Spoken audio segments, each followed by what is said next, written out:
उत्तराखंड की राजनीति में दो नेताओं के बीच जारी है शीत युद्ध। कांग्रेस के ही दो दिग्गज नेताओं के बीच जारी है जंग।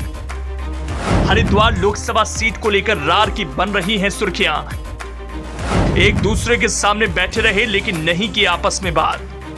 अब से ठीक एक साल बाद देश भर में आम चुनाव होने वाले हैं, जिसको लेकर अभी से माथापच्ची और रणनीति बनाने का काम शुरू हो चुका है। इन चुनावों में कई बड़े और दिग्गज नेता अपनी किस्मत आजमाएंगे, जिसके लिए उन्होंने तैयारी शुरू कर दी है और माहौल बनाने के लिए मीडिया में बयान भी आने शुरू हो चुके हैं। ऐसे ही एक दिग्गज नेता उत्तराखंड के भी हैं, जो इस बार कांग्रेस के टिकट पर लोकसभा चुनाव लड़ना चाहते हैं।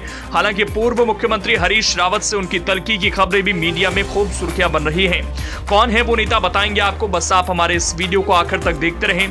दरअसल हम बात कर रहे हैं हरिद्वार लोकसभा सीट की और हम बात कर रहे हैं इस सीट से चुनाव लड़ने की दावेदारी करने वाले पूर्व मंत्री हरक सिंह रावत की और उनके और हरीश रावत के बीच चल रहे शीत युद्ध की, जिसकी चर्चा आए दिन मीडिया में हो रही है। और लोकसभा 2024 के चुनाव में हरिद्वार लोकसभा सीट से चुनाव लड़ने को लेकर हरीश रावत और हरक सिंह रावत के बीच चल रही जंग खुलकर सामने आ गई है। दरअसल हुआ ये कि हरिद्वार के मातृ सदन आश्रम में पर्यावरण को लेकर आयोजित एक कार्यक्रम में दोनों नेता शामिल हुए और लोगों ने गौर तब किया जब दोनों नेता एक साथ कार्यक्रम में मौजूद रहे, लेकिन आपस में बिना बात किए ही अपने अपने रास्ते निकल गए। हरक सिंह रावत कार्यक्रम में पहले से मौजूद थे, जबकि हरीश रावत बाद में पहुंचे। मीडिया से बात करने के बाद हरक सिंह रावत हरीश रावत से बात किए बिना ही निकल गए। इस दौरान हरक सिंह रावत ने खुलकर कहा कि वो लोकसभा चुनाव लड़ने के इच्छुक हैं। उन्होंने कहा, मेरा मन जरूर है, मुझे पार्टी मौका देगी तो मैं हरिद्वार से चुनाव लड़ूंगा। हरिद्वार के अलावा कहीं और से आपको देखिए, मैं हाथ जोड़ लूंगा, मना कर दूंगा कि भाई मैं लड़ने के लिए इच्छुक नहीं हूँ। मतलब ये माना जाए कि हरिद्वार के ही अच्छे दिन आने वाले हैं, हरक सिंह रावत हरिद्वार से ही चुनाव लड़े।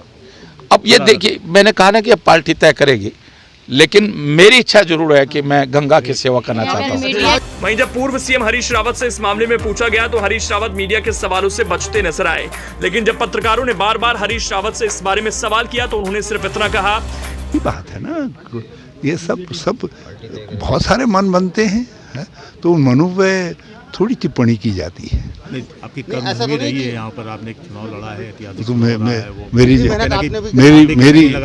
मेरी जागीर थोड़ी है। जागीर भी जो है कानून के दायरे में होती है, तो पार्टी के दायरे में निर्णय होते हैं।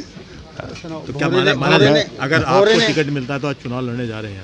मैंने कहा पार्टी के दायरे में निर्णय होते हैं सब चीज़ें जो है, और हम जिस मुकाम पर हैं उस मुकाम पर पार्टी से अलग सोचना संभव नहीं है।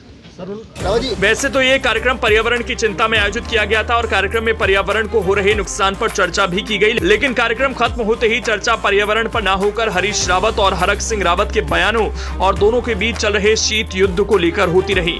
बता दें कि साल 2024 में देश भर में आम चुनाव होने हैं और उत्तराखंड में कांग्रेस पूरे दमखम के साथ चुनाव लड़ना चाहती है, जिसके तहत कई दिग्गज नेता चुनाव लड़ने के लिए अपनी दावेदारी जता रहे हैं, लेकिन टिकट किससे मिलता है ये तो आने वाला वक्त ही बताएगा।